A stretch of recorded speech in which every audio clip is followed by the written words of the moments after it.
The mall was crowded on a Saturday afternoon. I was at the cosmetics counter when I heard her voice before I saw her face. My sister Serena has always had a voice that carries, designed to, I think.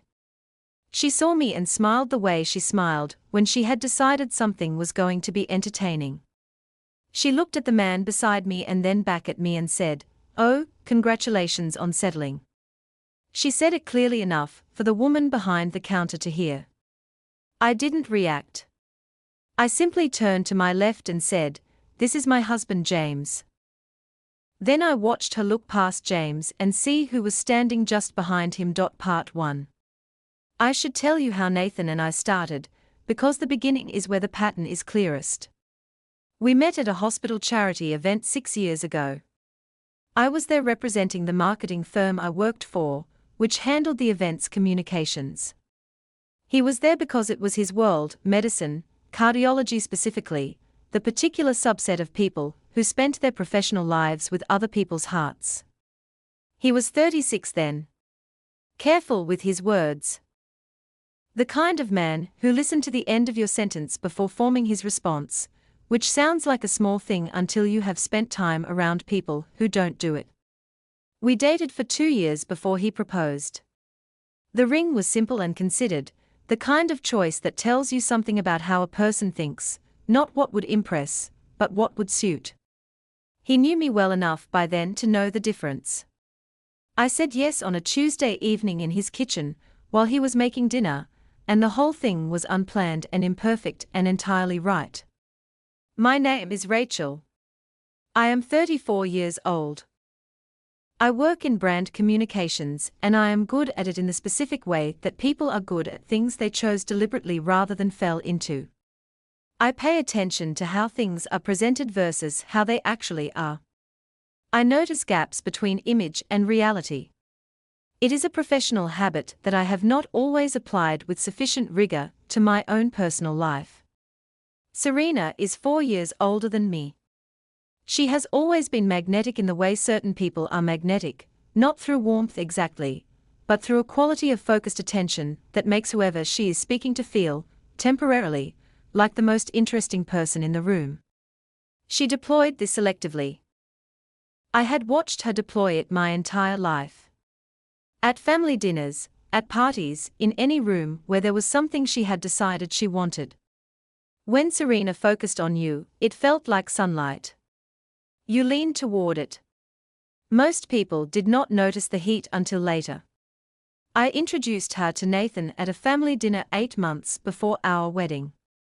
I had been careful about this, in the way you are careful about things you have learned, through experience, to approach with more forethought than might seem strictly necessary.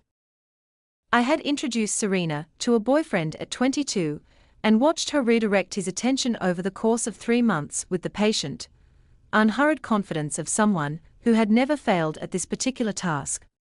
I had told myself I was being uncharitable. I had told myself I was projecting based on one bad experience. I introduced Nathan to Serena because excluding her from my engagement felt like a punishment for a crime I could not prove. The dinner went well, on the surface.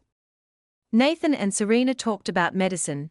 She had spent 2 years in healthcare administration before pivoting to real estate, and retained the vocabulary. They talked with the easy fluency of people who shared a reference point, and I sat beside Nathan and passed the bread and told myself the ease was fine. Normal.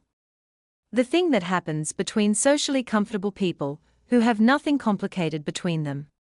I told myself that for 3 months. Nathan became harder to reach in the 4th month. Busy, he said. A demanding period at work. A series of conferences. I accepted these explanations the way I had accepted similar explanations in the past, with the effort of a person who wanted to believe the generous version, and had convinced themselves that suspicion was a form of emotional immaturity. My mother called me on a Sunday morning in May. She did not begin with what she had to tell me. She began with how I was, and whether I was eating properly, and whether the wedding planning was causing me stress, and several other ambient questions that I now understand were preparation. She was a woman who softened difficult ground before she walked on it. She had been doing it my entire life, and I had always found it kind. What she told me was that Serena had called her the previous evening, and that there was something I needed to know, and that she hoped I would hear it with the understanding that families went through complicated things, and that love was not always rational, and that she hoped I knew how much everyone cared about me. I said, "Mom, just tell me." She told me. Nathan and Serena had been seeing each other for 6 weeks. She said Serena felt terrible.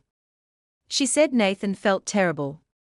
She said these things in the voice she used when she had already decided how the situation needed to be framed before presenting it to me. Then she said she hoped I could find it in my heart to understand. I sat with the phone against my ear, and I looked at the wall of my apartment, and I did not say anything for a long time. Part 2. My mother's hope that I would find it in my heart to understand was not a new hope.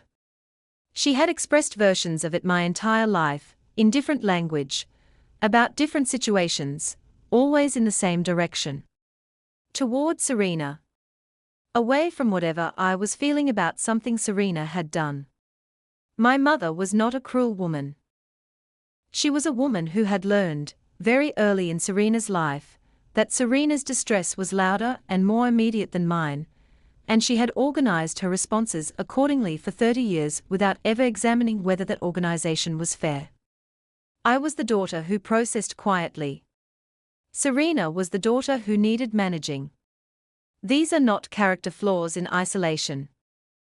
They become a problem when they calcify into a permanent structure, when the quiet daughter's needs are perpetually deferred because they do not announce themselves urgently enough, and when the loud daughter learns, through the reliable reward of being managed, that creating urgency is a viable strategy for getting what she wants.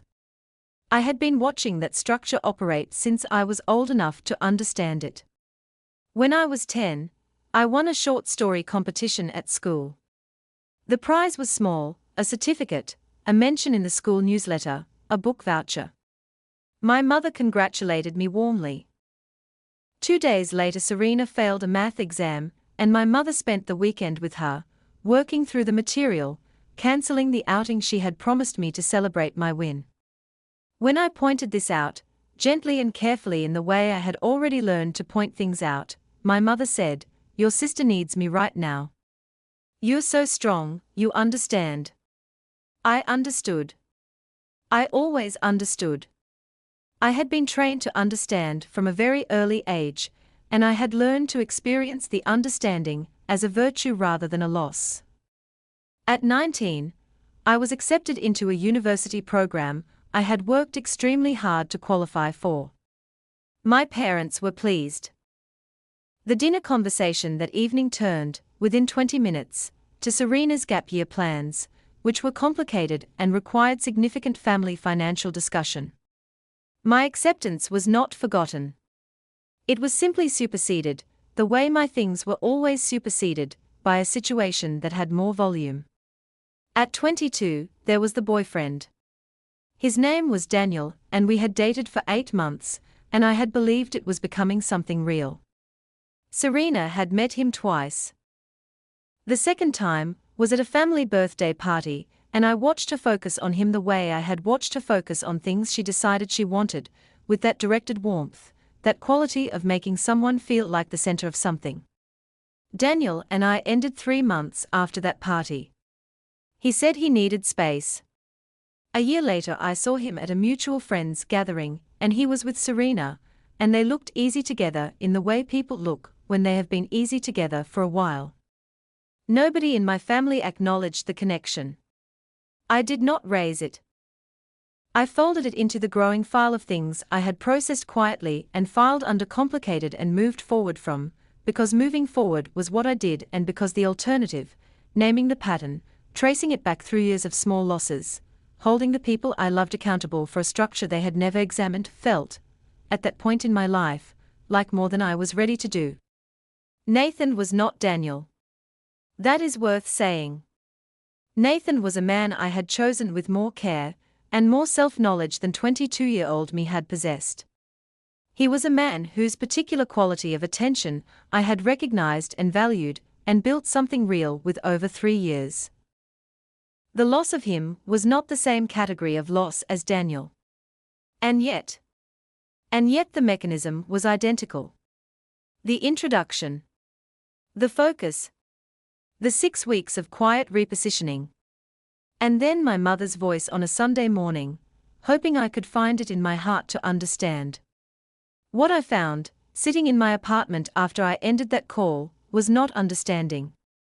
What I found was the complete and final recognition of a pattern that had been operating for 30 years, and which I had been explaining away for 30 years with increasingly elaborate justifications. I had called it complexity. I had called it the nature of family. I had called it my own sensitivity, my tendency to read too much into things, my need to give people the benefit of a doubt they had not always deserved. I put my phone face down on the table. I sat for a long time in the quiet. Then I called the venue and cancelled the wedding booking. Then I called my friend Josephine, who had known me for 15 years and who had met Serena exactly 3 times, and had formed a view she had been too kind to share unsolicited. I told her what had happened. She said nothing for a moment. Then she said, "Come over." I went. That was the last day I spent waiting for my family to be different. Part 3. The family's response to the cancellation arrived in stages. My mother called twice the day after I cancelled the venue. The first call was to ask if I was certain. I said I was.